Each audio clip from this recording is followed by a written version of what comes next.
अस्सलामुअलैकुम, this is doctor Mohammad Shafin, you guys are watching biochemistry. आज का जो लेक्चर है, आज की जो वीडियो है, वो बहुत ही इंपॉर्टेंट होने वाली है क्योंकि इस वीडियो के अंदर हम डिस्कस करेंगे यूएचएस एमडी कैट 2024 के पेपर को। और basically UHS university of health sciences वो यूनिवर्सिटी है जो एमडी कैट कंडक्ट करती है पंजाब के अंदर।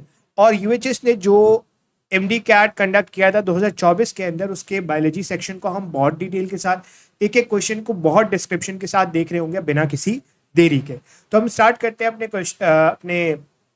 क्वेश्चंस को बिना किसी देरी के। कह रहे हैं examples of virus having a polyhedral capsid that is with 252 capsomeres. अब एक वायरस ऐसा है जिसके अंदर आपको पॉलीहीड्रल कैप्सिड मिलता है, ठीक है। और कैप्सिड किससे मिलके बना होता है? कैप्सोमेयर से। तो ये जो नंबर ऑफ कैप्सोमेयर्स है ना, they are very important. 252 capsomeres आपको कहाँ मिलते हैं? एडिनो वायरस के अंदर, जो कॉमन कोल्ड करवा रहा होता है, ठीक है, एडिनो वायरस। जबकि अगर मैं हर्पीस वायरस की बात करूं तो आपको मिलेंगे 162 कैप्सोमेयर, ठीक है। 162 कैप्सोमेयर आपको हर्पीस वायरस के अंदर मिलते हैं। तो यहाँ पे 252 का जिक्र है, तो answer would B adeno virus, ठीक है। Adeno virus would be the right answer. Influenza नहीं होगा, टोबैको मोजाइक भी नहीं होगा, बैक्टीरियोफेज भी नहीं होगा। Answer is option A. आगे बढ़ते हैं। अगले क्वेश्चन में कह रहा है the complete mature infectious particle of virus is known as. अब देखो, जो कंप्लीट वायरस होता है ना, जो कंप्लीट पूरी तरीके से बना हुआ वायरस है, जो इन्फेक्शियस है यानी कि इन्फेक्शन कॉज कर सकता है, उसको कहते हैं विरियन, ठीक है। तो आंसर वुड बी विरियन। यहाँ पे जीनोम लिखा हुआ है, प्रियन होगा नहीं, कैप्सोमेयर होगा नहीं, एनवेलप नहीं होगा, ठीक है। तो virion would be the right answer. यहाँ पे राइट आंसर नहीं है, तो virion is the right answer. आगे बढ़ते। अगले क्वेश्चन में आपसे कह रहे हैं the causative organism of measles is, ठीक है। तो मीजल्स का कॉजेटिव एजेंट है वो क्या है? देखो, मीजल्स का जो कॉजेटिव एजेंट है ना, वो एक फैमिली से ताल्लुक रखता है जिसका नाम है पैरामाइक्सो वायरस फैमिली। अब ये जो पैरामाइक्सो वायरस है ना, ये बेसिकली मीजल्स करवा रहा होता है, मीजल्स मम्स दोनों।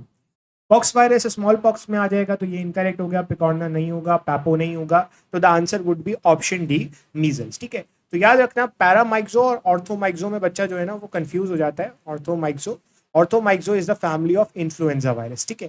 तो करेक्ट आंसर आपके पास क्या हो जाता है? पैरामाइक्सो वायरस हो जाता है। आगे बढ़ते हैं अगले क्वेश्चन की तरफ। तो अगले क्वेश्चन में आपसे कह रहा है in the life cycle of bacteriophage, bacteriophage की लाइफ साइकिल के अंदर the lysosome are required in which of the following step of infection process. पूरी आपने बैक्टीरियोफेज की लाइफ साइकिल पढ़ी होगी। तो पहले स्टेज के अंदर क्या होता है? ये बैक्टीरियोफेज यहाँ पे आके समझो चिपकता है, जिसे आप कहते हो अटैचमेंट। तो हमें पता है किसी भी बुरे काम की सबसे पहली स्टेप क्या होती है? अटैचमेंट होती है। अटैचमेंट के बाद क्या होता है? अटैचमेंट के लिए तो कोई लाइसोसोम की जरूरत नहीं, लाइसोजाइम की जरूरत नहीं है। लाइसोसोम नहीं, दिस इज लाइसोजाइम, ये याद रखना। लाइसोसोम एक ऑर्गेनील है, लाइसोजाइम एक एंजाइम, ठीक है। अब होता ये कि अपना इसको जेनेटिक मटेरियल, ये जो वायरस है इसका जेनेटिक मटेरियल कहाँ जाना होता है? सेल के अंदर जाना होता है। तो जाहिर सी बात है, इसको इस बैक्टीरियल सेल वॉल को क्या करना पड़ेगा? तोड़ना पड़ेगा। तो वहां पे रिलीज होता है लाइसोजाइम, टेल से लाइसोजाइम रिलीज होता है और इसकी वजह से पेनिट्रेशन हो रही होती है। तो बेसिकली पेनिट्रेशन के अंदर आप लाइसोजाइम देख रहे होते हो, एंड लाइसोजाइम का काम पेनिट्रेशन के प्रोसेस के अंदर है, ना कि अटैचमेंट के प्रोसेस के अंदर है। तो answer would be option C, ठीक है। आगे बढ़ते हैं। अगले क्वेश्चन में आपसे कह रहा है dash is transmitted through the blood and hypodermic syringes. देखो, जहां भी सिरिंजेस का जिक्र आ गया, इन्फेक्टेड ब्लड का जिक्र आ गया, तो वहां पे आपके जहन में फौरन एक सवाल आएगा कि हो सकता है ये एचआईवी हो। क्यों? क्योंकि एचआईवी कैसे फैलता है? इन्फेक्टेड ब्लड से। हाइपोडर्मिक जो अनस्टेरिलाइज्ड सिरिंजेस होती हैं उसके अंदर मौजूद होता है। उसके अलावा जो है वो एसटीडी है, तो सेक्सुअली ट्रांसमिट होता है। तो बेसिकली एचआईवी जो है वो इस तरीके से ट्रांसमिट हो रहा होता है जिसकी वजह से एड्स देखने को मिल रहा होता है आपको। तो इसका मतलब है आंसर वुड बी ऑप्शन है मॉर्बेली वायरस, यानी कि जो मीजल्स वाला है ये नहीं होगा। इन्फ्लुएंजा वायरस तो ड्रॉपलेट से फैलता है। विब्रियो कॉलेरा नहीं, ये भी नहीं होगा। तो answer would be option A. चलो आगे बढ़ते हैं अगले क्वेश्चन की तरफ। अगले क्वेश्चन में आपसे कह रहा है कैल्विन साइकिल के अंदर कार्बन डाइऑक्साइड आरयूबीपी के साथ रिएक्ट कर रहे हैं तो क्या बनेगा? कैल्विन साइकिल एक ऐसी साइकिल है जिसके अंदर, कैल्विन साइकिल में होता यह है, अगर मैं इसको लिखूं सही से, दिस इज कैल्विन साइकिल, ठीक है। कैल्विन साइकिल के अंदर ये जो आरयूबीपी है ना, ये 5 कार्बन कंपाउंड है और इसके अंदर आप एक कार्बन और ऐड कर रहे हो। तो यानी कि आप जो भी बनाओगे वो पहला 6 कार्बन का कंपाउंड होगा। बट ये जो 6 कार्बन का कंपाउंड होता है दैट इज हाईली अनस्टेबल और फिर ये टूट जाता है 3 फॉस्फोग्लाइसरेट के अंदर। तो पहली जो चीज बनेगी वो क्या होगी, 6 कार्बन अनस्टेबल इंटरमीडिएट। ठीक है, तो answer would be option B. बहुत सिंपल सा क्वेश्चन था, इतना मुश्किल क्वेश्चन नहीं था। आगे बढ़ते हैं, अगले क्वेश्चन की तरफ चलते हैं। तो अगले क्वेश्चन में आपसे कह रहा है what option is which option is correct about a chlorophyll molecule. ये नॉर्मली हो सकता है क्लोरोफिल ए की बात कर रहा हूँ, क्योंकि सवाल के अंदर थोड़ी सी गड़बड़ है, आई गेस टाइपिंग मिस्टेक है। तो क्लोरोफिल ए मॉलिक्यूल के बारे में क्या चीज़ ठीक है। देखो क्लोरोफिल, अगर मैं ए की बात करूँ तो क्लोरोफिल ए का जो साइंटिफिक सॉरी जो आपका केमिकल फॉर्मूला होता है, अगर मैं क्लोरोफिल ए की बात करूँ दैट इज C55H72O5N4Mg। अगर आप देखो ये क्लोरोफिल ए का केमिकल फॉर्मूला लिखा हुआ नहीं, C55H70O6N4 ठीक है, ये तो आपका फॉर्मूला हो गया क्लोरोफिल बी का। याद रखना है क्लोरोफिल बी का केमिकल फॉर्मूला है, तो इसका मतलब है ये तो इनकरेक्ट होगा। कह रहा है methyl group on the second pyrrole ring. होता ये है कि आपके पास जो क्लोरोफिल मॉलिक्यूल होता है ना, इसके अंदर एक रिंग होती है जिसे पोरफायरिन रिंग कहते हैं, और इस पोरफायरिन रिंग के अंदर फर्दर फिर 4 रिंग्स होती हैं जिन्हें आप पायरोल रिंग्स कह रहे होते हो। इन 4 पायरोल रिंग्स में से second pyrrole ring is very important. Why? क्योंकि सेकंड पायरोल रिंग के ऊपर आपके पास क्या मौजूद होता है, अगर तो आपके पास क्लोरोफिल ए है तो आपके पास मिथाइल ग्रुप प्रेजेंट होगा, और अगर आपके पास क्लोरोफिल बी है तो एल्डिहाइडिक ग्रुप प्रेजेंट होगा। ठीक है, CHO ग्रुप मौजूद होगा। इसका मतलब ये है कि क्लोरोफिल ए के अंदर आपको सेकंड पायरोल रिंग के ऊपर मिथाइल ग्रुप तो मिलता है, तो आंसर ये हो सकता है। Porphyrin ring with nitrogen in the centre, नहीं ये भी नहीं होगा। Porphyrin ring is not exact thing जो क्लोरोफिल ए और क्लोरोफिल बी को डिफरेंशिएट करें। ठीक है, aldehydic group on second pyrrole ring, तो ये हमने डिस्कस कर लिया, क्लोरोफिल बी की बात हो रही है, तो ये भी इनकरेक्ट हो गया। Option B would be the right answer if they asking about the chlorophyll A molecule. ठीक है, आगे बढ़ते हैं। अगले क्वेश्चन में आपसे कह रहा है कि in the journey of electron from photo system two, photo system 2 से इलेक्ट्रॉन की जर्नी स्टार्ट हो रही है, फोटो सिस्टम 1 में जा रही है। Plastocyanin is reduced by, simple pathway आपसे पूछ रहा है, तो हमें पता है फोटो सिस्टम 2 से इलेक्ट्रॉन निकलता है। ठीक है, फोटो सिस्टम 2 से प्राइमरी इलेक्ट्रॉन एक्सेप्टर के बाद प्लास्टोक्वानिन आएगा, प्लास्टोक्वानिन के बाद आएगा साइटोक्रोम बीएफ कॉम्प्लेक्स, और फिर उसके बाद आएगा आपका प्लास्टोसाइनिन। ठीक है, तो अगर आप नोट करो तो प्लास्टोसाइनिन को कौन रिड्यूस कर रहा है, साइटोक्रोम कॉम्प्लेक्स कर रहा है, तो answer would be option C. ठीक है, बहुत सिंपल सा क्वेश्चन था। आगे बढ़ते हैं, अगले क्वेश्चन में आपसे कह रहा है enzyme NADP reductase is responsible for. NADP reductase का क्या काम है, NADP रिडक्टेस का काम ये है कि NADP को कन्वर्ट करेगा NADPH2 के अंदर। तो सिंपल हाइड्रोजन ऐड कर रहा है तो रिड्यूस करें, रिड्यूसिंग NADP पॉजिटिव। ठीक है, इसका आंसर हो गया ऑप्शन ए। आगे बढ़ते हैं, अगला क्वेश्चन भी काफी आसान है। कह रहा है फोटो सिस्टम 2 के पास लाइट रिएक्शन में जो इलेक्ट्रॉन आता है वो कहाँ से आता है, किसको स्प्लिट करने से आता है। तो फोटो सिस्टम 2 में एक बड़ा इंपॉर्टेंट स्टेप होता है दैट इज फोटोलिसिस। फोटोलिसिस के अंदर क्या होता है, आप वाटर को तोड़ते हो और वहां से इलेक्ट्रॉन को निकाल रहे होते हो। तो फोटोलिसिस के अंदर आप वाटर को तोड़ के फिर इलेक्ट्रॉन निकाल रहे होते हो, तो आंसर इज ऑप्शन ए। ठीक है, आगे बढ़ते हैं। अगले क्वेश्चन में आपसे कह रहे हैं monosaccharide have a general formula represented by. Monosaccharide का जनरल फॉर्मूला क्या होता है, CnH2O होल एन। ठीक है, ढूंढ लो, CnH2O होल एन, तो आंसर इज ऑप्शन ए। बहुत सिंपल सा सवाल था, आगे बढ़ते हैं। चलो, अगले सवाल में आपसे कह रहा है what is the percentage of water in the bone cell. Bone cell के अंदर वाटर कम होता है, और पंजाब टेक्स्ट बुक बोर्ड ये कहती है कि 20% वाटर मिलता है, तो आंसर इज ऑप्शन सी। बहुत आसान सा सवाल था, इतना मुश्किल नहीं था। अगले क्वेश्चन में आपसे कह रहा है when glycerol is reacted with fatty acid. Glycerol को किसके साथ मिला रहे हो, फैटी एसिड के साथ मिला रहे हो। तो जब अभी ग्लिसरॉल को फैटी एसिड के साथ मिलाओगे तो अल्टीमेटली जो केमिकल बॉन्ड बनेगा वो कौन सा होगा।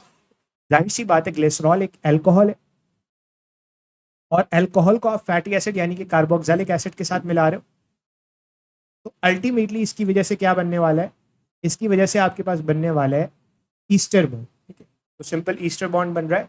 बेसिकली यहाँ पे असाइल ग्लिसरॉल की बात हो रही है, तो असाइल ग्लिसरॉल के अंदर ईस्टर बॉन्ड बन रहा है। Answer is option A. ठीक है, अगले सवाल की तरफ चलते हैं।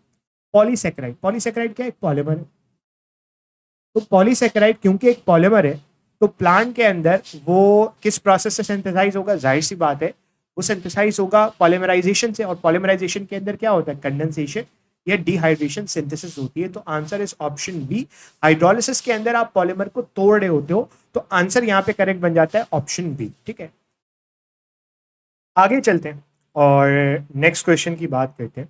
अगले क्वेश्चन में आपसे कह रहा है which of the following process is involve in the breakdown of protein into amino acid. अब हमें पता है प्रोटीन किससे मिलके बने, protein is made up of amino acids. ठीक है, तो प्रोटीन एक पॉलीमर है और amino acids are the monomer. तो जब भी आप पॉलीमर को मोनोमर में कन्वर्ट करोगे तो the process which is actually happening to convert this protein into the amino acid, they are basically hydrolysis। ठीक है, तो कंडेंसेशन के अंदर आप पॉलीमर बना रहे होते हो और हाइड्रोलिसिस के अंदर आप पॉलीमर तोड़ रहे होते हो।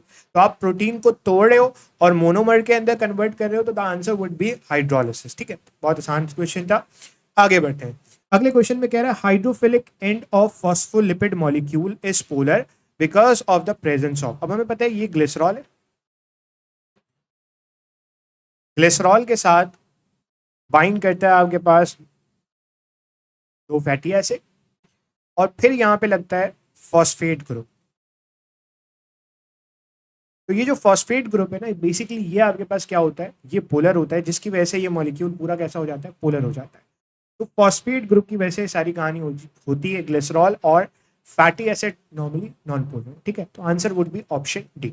आगे बढ़ते हैं, अगले क्वेश्चन में आपसे कह रहा है विच मोनोसैकेराइड विल फॉर्म ग्लूकोपाइरेनोस। नाम सब कुछ बता चुका है, ग्लूकोज, पायरेनोस मतलब 5 कार्बन। तो बेसिकली होता है ये कि नॉर्मली जो 5 कार्बन वाले और 6 कार्बन वाले मोनोसैकेराइड होते हैं, जब आप इन्हें एक्वस मीडियम के अंदर डिसॉल्व करते हो तो ये रिंग लाइक स्ट्रक्चर बना देते हैं। हो सकता है ये 5 कार्बन की रिंग बनाए और 1 कार्बन बाहर हो, या हो सकता है 4 कार्बन की रिंग बनाए और 1 कार्बन बाहर हो। तो नॉर्मली जो राइबोज होता है ना, जो 5 कार्बन वाला कंपाउंड होता है, वो बनाता है राइबोफ्यूरेनोस। ठीक है, फ्यूरेनोस मतलब 4 कार्बन वाले, पायरेनोस मतलब 5 कार्बन वाले। तो ग्लूकोपाइरेनोस कौन बना रहा होता है, ग्लूकोज बना रहा होता है। Answer is option C. ठीक है, चल आगे बढ़ते हैं। क्लोरोप्लास्ट आर मेम्ब्रेन बाउंड और स्ट्रक्चर्स कंटेनिंग। क्लोरोप्लास्ट के अंदर क्या होता है, क्लोरोप्लास्ट के अंदर क्लोरोफिल होता है, that is a pigment. Answer is option B. आसान सवाल था। आगे बढ़ते हैं, कह रहे हैं which of the following is the function of Golgi complex. क्या गोल्जी कॉम्प्लेक्स का फंक्शन है, इंट्रासेलुलर डाइजेशन नहीं, ये तो लाइसोसोम का फंक्शन है। ऑटोलिसिस नहीं, ये भी लाइसोसोम का फंक्शन है। ऑटोफेगी नहीं, ये भी नहीं होगा। प्रोसेसिंग ऑफ सेल सिक्रीशन, इसीलिए गोल्जी को आप क्या कहते हो, post office of the cell कहते हो। पोस्ट ऑफिस का काम क्या होता है, चीजों को पैक करना और आगे भेजना। तो यही सेल सिक्रीशन की प्रोसेसिंग करता है। Answer is option D. आसान सवाल था। आगे बढ़ते हैं, कह रहे the nucleus take dye due to the presence of. Nucleus dye क्यों ले लेता है, किसकी प्रेजेंस की वजह से, that is due to chromatin material. Chromatin, chrome colour. ठीक है, तो क्रोमैटिन मटेरियल की वजह से बेसिकली ये डाई को एब्जॉर्ब करता है। तो आंसर इज ऑप्शन ए। आगे बढ़ते हैं, अगले क्वेश्चन में आपसे कह रहे हैं the organelle only found at seeding stage in oil seed plant. Normally वो ऑर्गेनील जो आपको सिर्फ सीडिंग स्टेज के अंदर, यानी कि जब सीड बर्स्ट करके उसमें से सीडलिंग निकल रहा होता है, उस स्टेज के अंदर मिलेगा, वो कौन सा होता है, ग्लाइऑक्सिसोम। क्यों, क्योंकि बेसिकली ग्लाइऑक्सिसोम जो है वो जो स्टोर्ड आपका पास लिपिड है उसको कन्वर्ट करता है कार्बोहाइड्रेट के अंदर। तो यहाँ पे बड़ा इंपॉर्टेंट हो जाता है। Option C would be the right answer. ठीक है, चलो आगे बढ़ते हैं अगले क्वेश्चन की तरफ। कह रहे हैं पोस्टीरियर लोब ऑफ पिट्यूटरी। देखो एंटीरियर लोब से बहुत सारे हार्मोन्स रिलीज होते हैं, इसीलिए आप इसे मास्टर ग्लैंड भी कहते हो।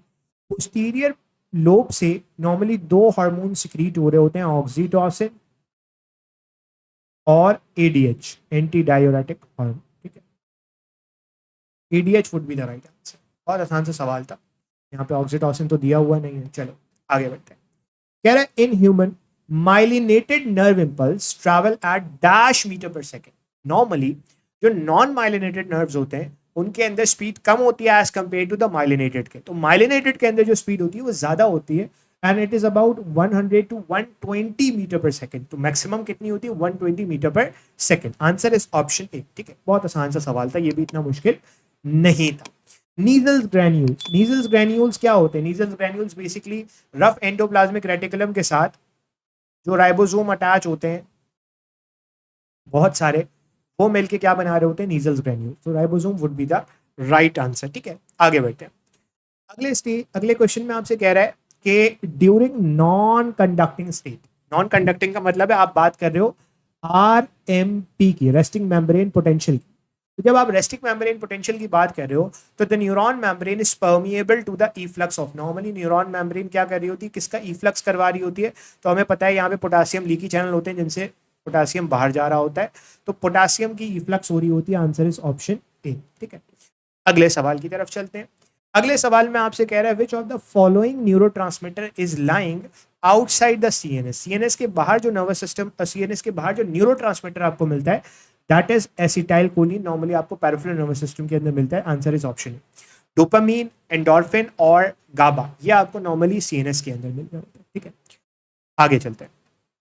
अगला सवाल भी काफी आसान है, कह रहा है depolarisation during conduction of nerve impulse is due to, depolarisation क्यों होती है, डीपोलराइजेशन होती है क्योंकि यहाँ पे सोडियम का इन्फ्लक्स होता है, सोडियम इन्फ्लक्स की वजह से आपके पास डीपोलराइजेशन हो रही होती है, इनवर्ड मूवमेंट ऑफ सोडियम। ठीक है, बहुत आसान सा सवाल था। अच्छा, विच of the following is not, अब ये जरा गौर से देखना, not a feature of autonomic, autonomic nervous system normally involuntary activities को कंट्रोल करता है, तो जो वॉलंटरी एक्टिविटीज होंगी वो तो बिल्कुल भी कंट्रोल नहीं करेगा। तो देख लो वॉलंटरी एक्टिविटीज में क्या आ जाता है, वॉलंटरी एक्टिविटीज में आपके पास regulate response of skeletal muscle आ जाता है। आंसर इज ऑप्शन सी।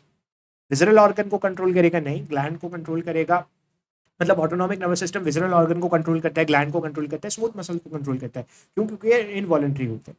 जो वॉलंटरी है वो कौन कंट्रोल करता है, वो सोमैटिक नर्वस सिस्टम का, somatic nervous system would be the right answer अगर आपसे वॉलंटरी के बारे में पूछा जा रहा है। ठीक है, यहाँ पे ऑटोनॉमिक है तो आंसर हो गया ऑप्शन सी, और पूछा गया था क्या नहीं कंट्रोल करता। आगे चलते हैं, कह रहे टेस्ट रिसेप्टर जो आपको टंग के ऊपर मिलते हैं, ये किसकी एग्जाम्पल, केमिकल सब्सटेंस को डिटेक्ट कर रहे होते हैं, तो chemo receptor would be the right. Mechano receptor normally touch, pressure, इस तरह के जो रिसेप्टर्स होते हैं।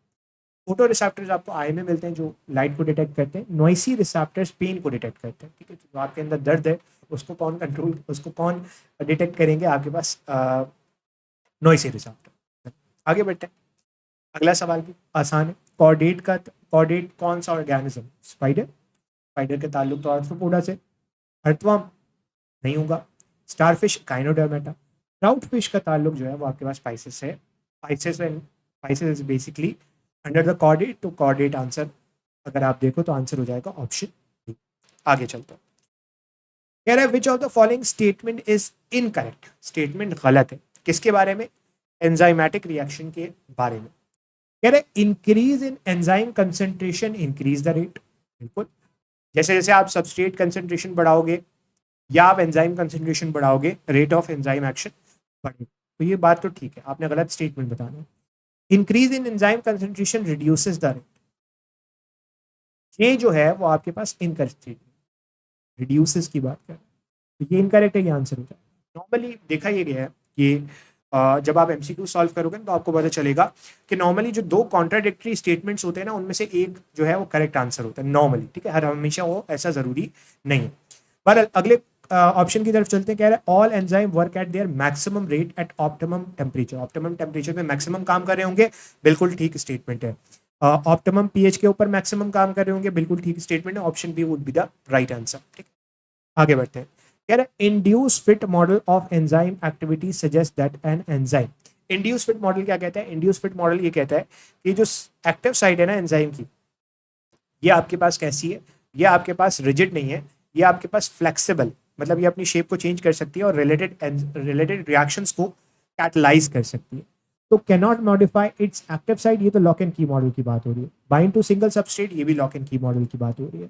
Use catalysed, can catalyse related reaction, this is the right answer. ठीक है, usually belong to non regulatory, regulatory से ताल्लुक रखता है, तो ये भी इनकरेक्ट हो गया, option C is the right answer. ठीक है, आगे चलते हैं, अगले क्वेश्चन में आपसे कह रहे हैं टर्नर सिंड्रोम के अंदर क्रोमोसोमल एब्नॉर्मेलिटी क्या होती है, तो 45 प्लस एक्स नॉट कंडीशन होती है, यानी कि एक एक्स क्रोमोसोम होता है और दूसरा खाली होता है, मतलब दूसरा कोई एक्स वाई मौजूद नहीं होता, तो एक्स नॉट कंडीशन होती है, option C would be the right answer. ठीक है, आगे चलते हैं, अगले क्वेश्चन में आपसे क्या कह रहा है, अगले क्वेश्चन में आपसे कह रहा है change in frequency of allele at locus that occur by chance, देखो बाय चांस का मतलब है कोई कोई जलजला आ गया, सैलाब आ गया, जिसकी वजह से फ्रीक्वेंसी ऑफ अलील क्या हो गई, चेंज हो गई।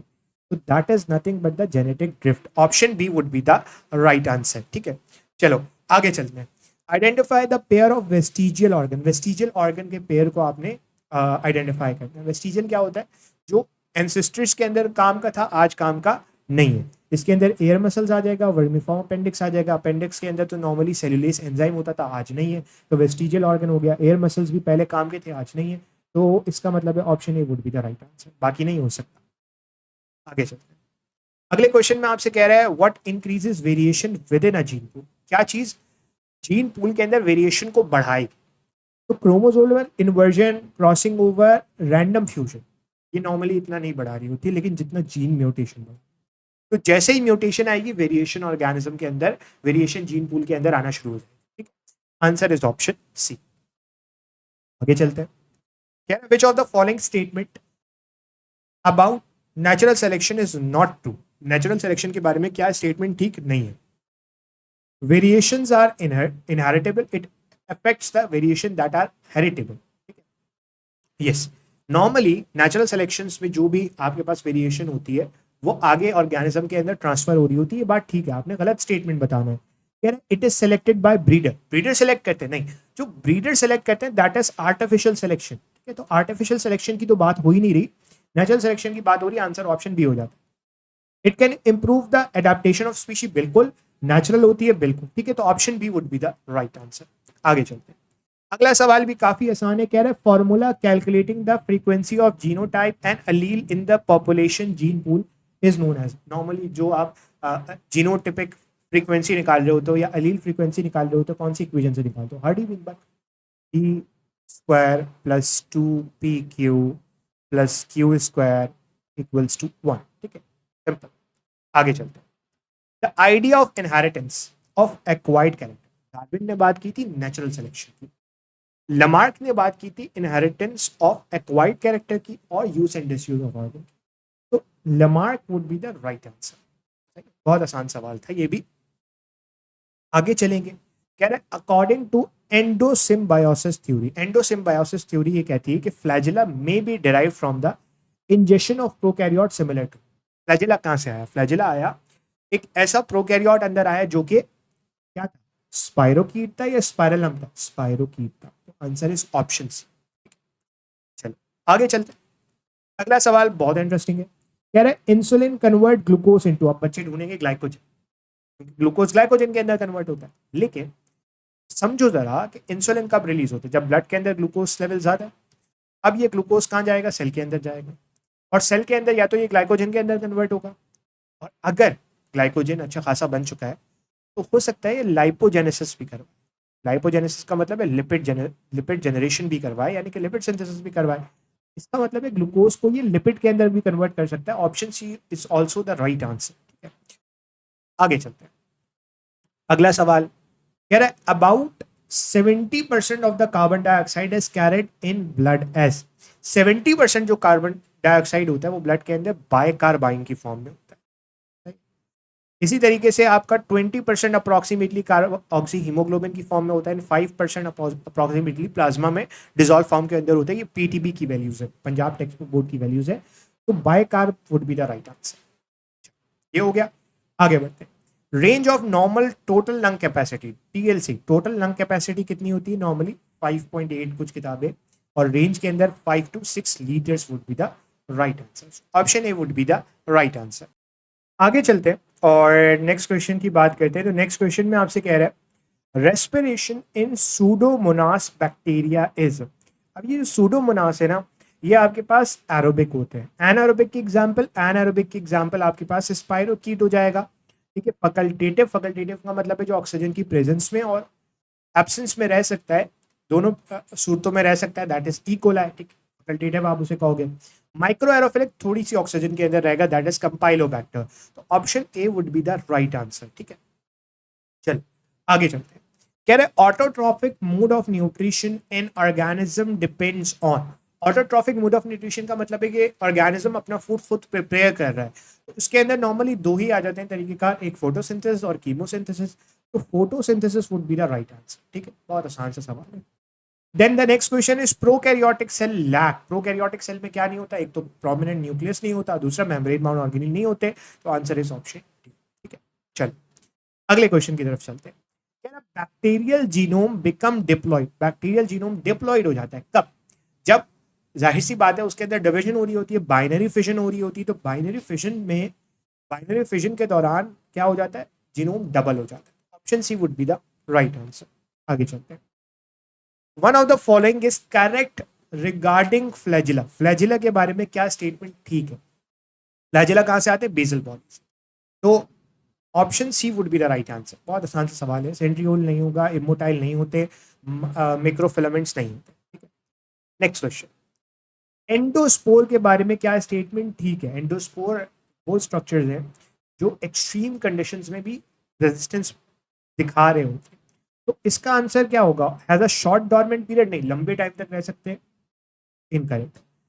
कंटेन मॉइस्चर फॉर सर्वाइवल, नहीं, डिहाइड्रेटेड स्टेट होती है, इनकरेक्ट। मेटाबॉलिकली एक्टिव नहीं होते, नॉर्मली डॉर्मेंट होते हैं। डॉर्मेंट का मतलब है खुद को मेटाबॉलिकली इन्होंने रोका हुआ होता है, तो ये भी इनकरेक्ट हो गया। Answer is option D. ठीक है, चलो अगले सवाल की तरफ चलते हैं।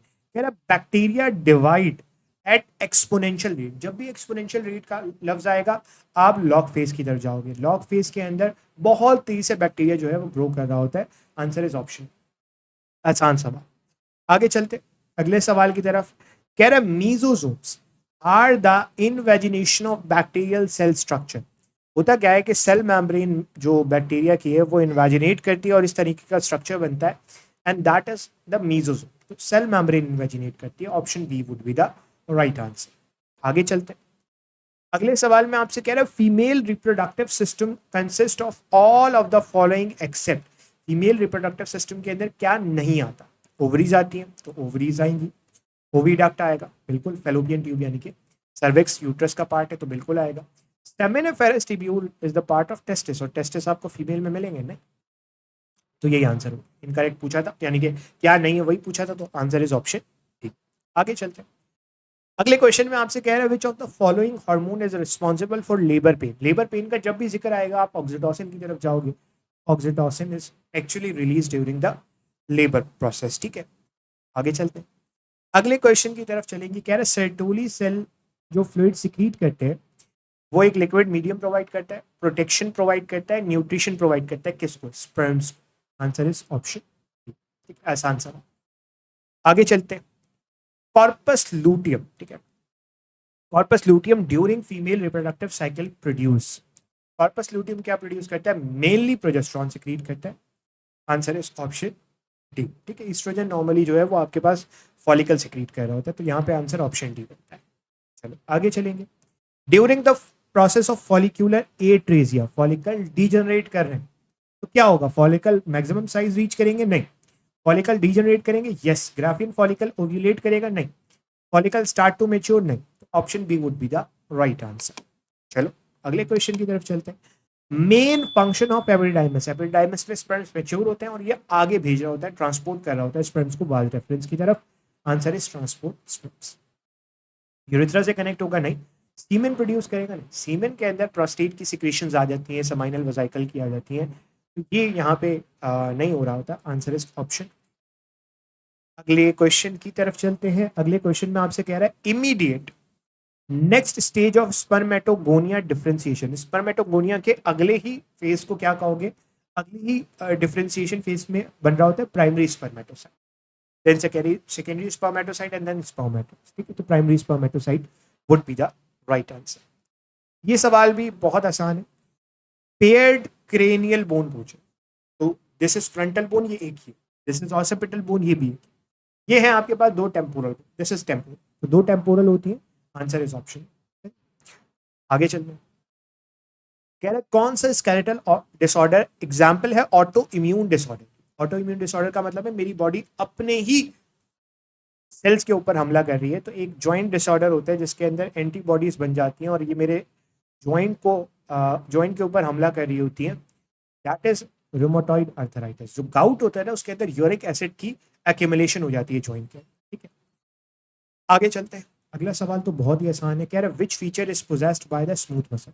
स्मूथ मसल वॉलंटरी होते हैं? नहीं, इनवॉलेंट्री होते हैं, ब्रांच होते हैं ये तो कार्डियक मसल होते हैं, यूनिन्यूक्लिएट होते हैं, यस स्ट्राइटेड अपीयरेंस इनकी नहीं होगी, तो आंसर इज ऑप्शन सी। आगे चलेंगे। अक्यूमुलेशन ऑफ लैक्टिक एसिड जब मसल के अंदर अक्यूमुलेट होता है उसकी वजह से फटीग की कंडीशन देखने को मिलती है, थकावट होती है। Answer is option. Muscle contraction होगी नहीं, पैरालिसिस होगी नहीं, कन्वल्जन होंगे नहीं। आगे चलेंगे। Thick filament is composed of myosin. Thick filament किससे मिलकर बना होता है? मायोसिन। ठीक है। अगला question, sarcomere is the part of myofibril between. Sarcomere क्या है? दो जेड लाइंस के बीच में जितना भी एरिया है that is the sarcomere. Option. आगे, medulla oblongata is the part of. Medulla किसका पार्ट है? मेड्यूला पार्ट है हाइंड ब्रेन का। मेड्यूला पॉन्स और सेरिबेलम हाइंड ब्रेन के। Which of the following is not a bone of upper limb. हाथ की bone नहीं। ह्यूमरस बिल्कुल है, ठीक है, अल्ना भी होगी, रेडियस भी होगी। फीमर आपकी टांग की बोन, तो लोअर लिम्ब की बोन होगी। Option C. आगे चलते हैं अगले क्वेश्चन की तरफ। कह रहा है बोन फॉर्मिंग सेल। फॉर्मिंग का जब लफ्ज यहां भी आया ना इसका मतलब है rapidly dividing cell, they are the blast cell. तो कौन से ब्लास्ट होंगे? ऑस्टियोब्लास्ट होंगे। ऑप्शन। बहुत आसान। अगले क्वेश्चन में कह रहा है the chromosome was first observed by. Chromosome सबसे पहले किसने ऑब्जर्व किया था? Walter Fleming. ठीक, तो वॉल्टर फ्लेमिंग ने सबसे पहले क्रोमोसोम को ऑब्जर्व किया था, और ऑब्जर्व किया था किसके अंदर? सैलेमेंडर लार्वा के अंदर। तो ये वॉल्टर जो लिखा है ना, वॉल्टर फ्लेमिंग होगा, तो आंसर ऑप्शन सी हो जाता है। यहाँ पे आके हमारे 68 क्वेश्चंस कंप्लीट होते हैं जो पंजाब एमडी कैट जो यूएचएस ने कंडक्ट करवाया था एमडी कैट 2024 के अंदर, उसके तमाम क्वेश्चंस हमने डिस्कस किए। आई होप कि आपको क्लियर होगा। Still if you have any problem you can ask in the comment section. आज के लिए इतना ही, इंशाल्लाह आपसे मुलाकात होती है नेक्स्ट वीडियो में। तब तक के लिए अल्लाह हाफिज।